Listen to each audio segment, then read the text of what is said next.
Hello everyone, स्वागत है आप सभी का नॉलेज चैट के आज के इस सेशन में। तो आज हमारे साथ है miss Lekha Bangera. She is a qualified advocate and her area of specialisation is tax litigation.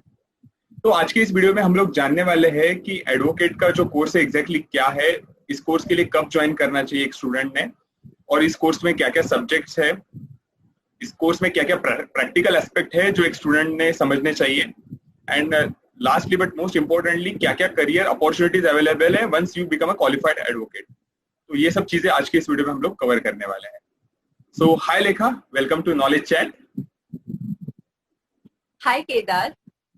Firstly, I would like to congratulate you for taking such an initiative to start this channel. It is really wonderful on your part. Yes. So let's start. I will start with the first question, that when a student can join this course. Kedar, a person can join this course after the completion of his 12th standard or after the completion of his graduation. So there are two aspects in this. If a student wishes to do his LLB course after 12th standard, then he has to go for a 5-year integrated course. And if a person is doing his LLB, wishes to pursue his LLB after his graduation, then it's a 3 years course. So difference between these two is after 12th standard, the 5-year integrated course would comprise of your main law subjects, and apart from that some general subjects, and there are various fields in that as well. As in the most common one after 12 that a student normally pursues is, in the earlier days or even currently, it was BLS LLB, and it is still BLS LLB. Apart from that, in the recent times there have been many other 5-year integrated courses that have been introduced, that is BBA LLB, then there is BA LLB, BCom LLB, BSc LLB. It is important to note that just because the title has BCom LLB, that does not mean that it is 12 plus के बाद दो normally जो students 3 साल का BCom या BA या BSc करते हैं, then they do LLB. That degree is different and this is different. This is the integrated one that I'm talking about. Moving on to the another one that I told, that after graduation a student can pursue the 3 years course. So it is just not your normal TY that you will be doing and then you're eligible to pursue that 3-year course. Even if you're an engineer, CA, doctor, or any other from any other area you're a graduate, you're eligible to pursue the LLB course. So the benefits for engineer or a CA, CS or doctor, you might think कि इनको क्या जरूरत है ये course करने की, इनको तो ऑलरेडी अपना एरिया ऑफ स्पेशलाइजेशन आ गया. It is important to understand कि सिर्फ law, it's not. I'll deal about this in the later part of the video, that what are the area opportunities for the student once he completes this course from either after completing 12 or after his graduation. So now coming to the second question, हमने ये तो जान लिया कि इस course में कब enrol करना चाहिए एक स्टूडेंट ने, बट कैसे करना चाहिए ये भी अगर आप हमारे व्यूअर्स और सब्सक्राइबर्स को बता पाए तो, कि what is the process for enrolling in this course. So Kedar, after 12th standard, if a person wishes to enroll himself or herself for this course, then there are various options in front of him or her.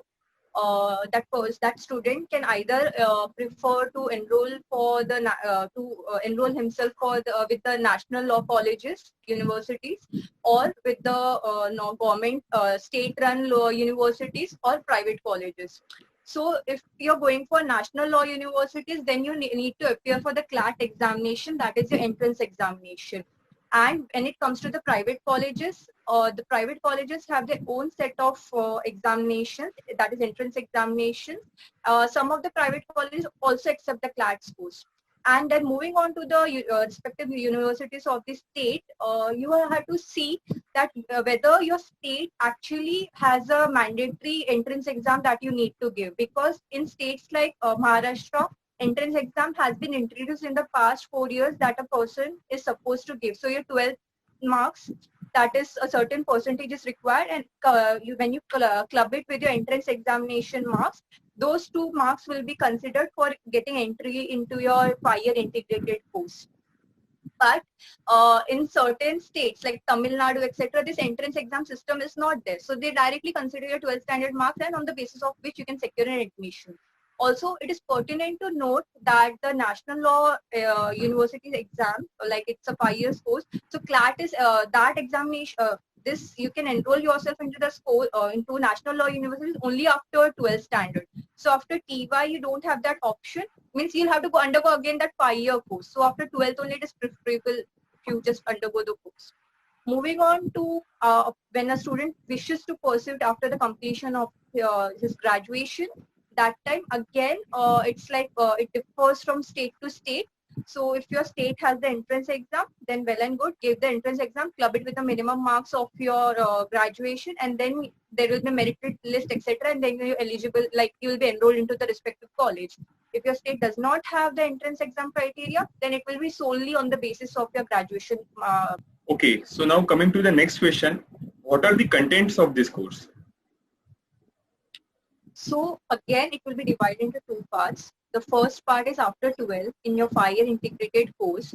The main 4 law subjects would be included as it is in the 3 year law course when a student pursues after his or her TY or any field of graduation.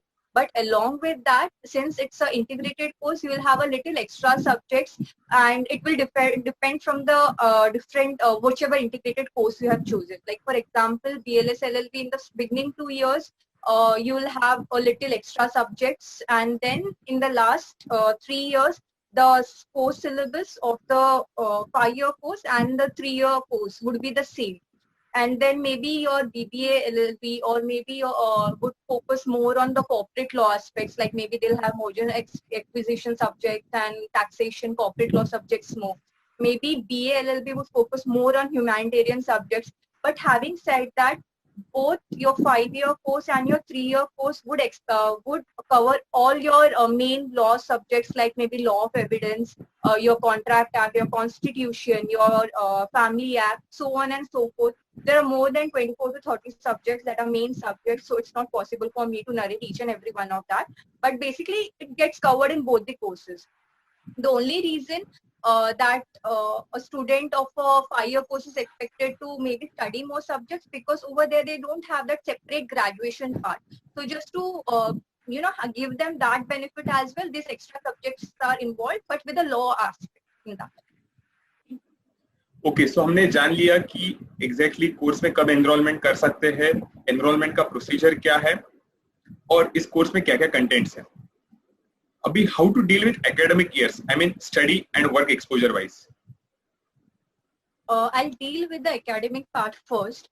So basically, as soon as you pick up any law subject, the first normally a student is expected that that student goes through the Bare Act first, like how it was passed in the constitution and etc. So it is a little tricky to read that. Even advocates, like even after qualification, we still are trying to learn each and every time we read a Bare Act. We learn, okay, fine, last time we had missed on this point, last time we had missed on that simple comma, but it gives a new meaning to this. So that habits needs to be cultivated right from academic years as well. So first complete your Bare Act, then move on to the author books, that is the commentary, etc., that the author would have given, and maybe given it in a little simplified version.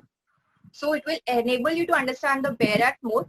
Then moving on, maybe if you require to simplify your understanding more, then move on to the guides, etc., in market. So normally what a student does is that I have seen over like this many years, they directly miss the part 1, part 2. Bare Act नहीं पढ़ा, author का book नहीं पढ़ा, commentary कभी खोल के नहीं देखा कि क्या exactly वो book में है. Directly third part में, because exam के end moment पे पढ़ लिया या time नहीं मिला, whatever, end moment पे that guide might or might not help you to pass. But at the same time, you're literally reducing your knowledge size, because in that it's like कि just बहुत ज़्यादा तुमको just से simplified paras में दे दिया without laying the emphasis on so many important aspects of the Bare Act. So as an advocate, even when you go in your court, as a lawyer, when you're drafting something, if you know how to read your Bare Act and how to interpret it and how to then, accordingly frame your clauses and frame your arguments, that would help you in a long run. This was the academic part. Like you have to follow these steps, and also you need to actually, if you have any doubt or etc., to ask your teachers from the respective field whom you feel are knowledgeable enough or experienced enough to clarify your doubts. Don't shy away from asking your doubts. कि यार ये कैसे पूछूं? What will the teacher think that it's like a stupid doubt. You're during that learning phase. कोई doubt stupid नहीं है. Doubt है how to interpret a thing. Is your understanding about a clause correct?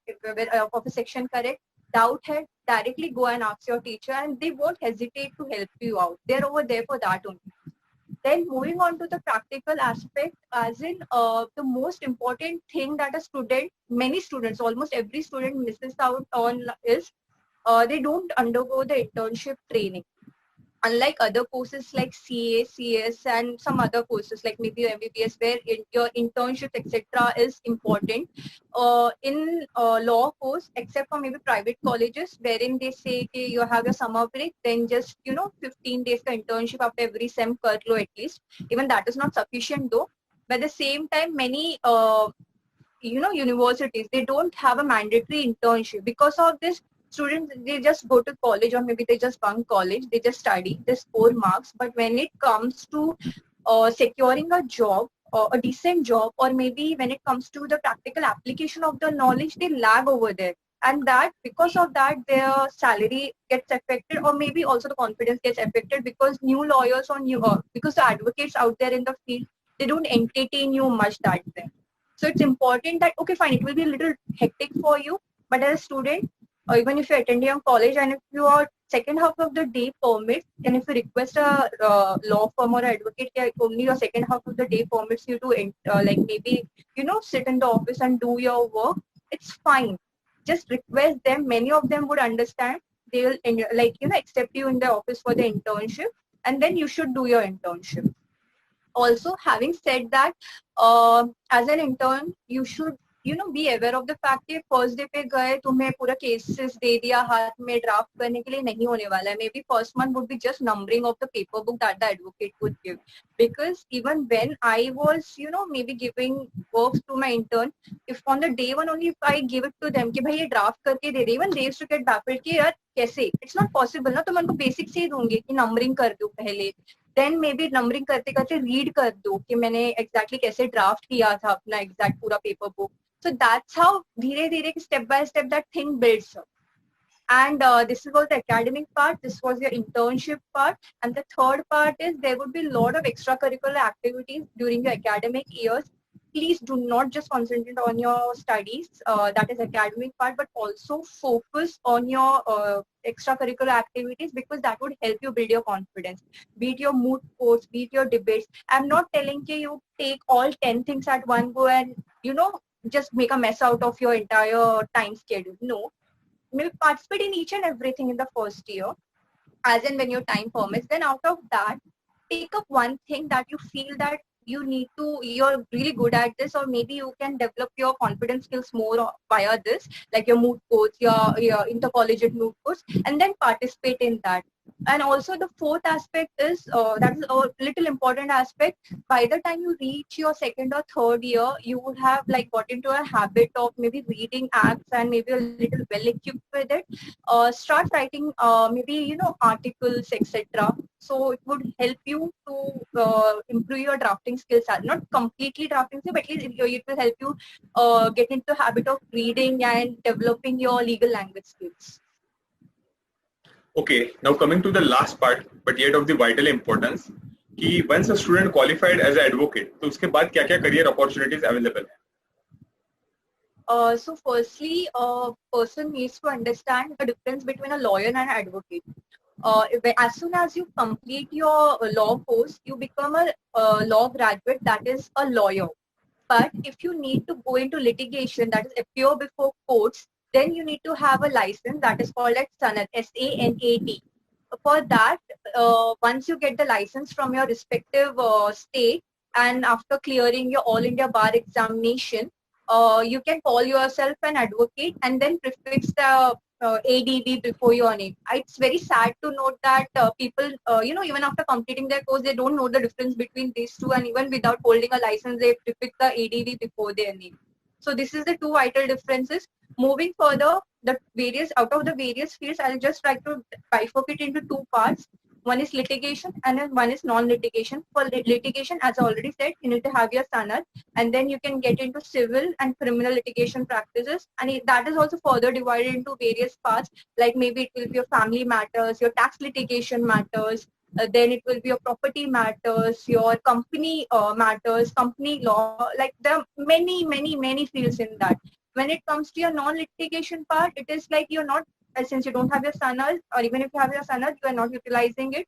You are maybe into more in drafting part. Maybe you're working as a corporate lawyer, you're working as a legal officer in a bank, or maybe you're after completing your LLM course, etc.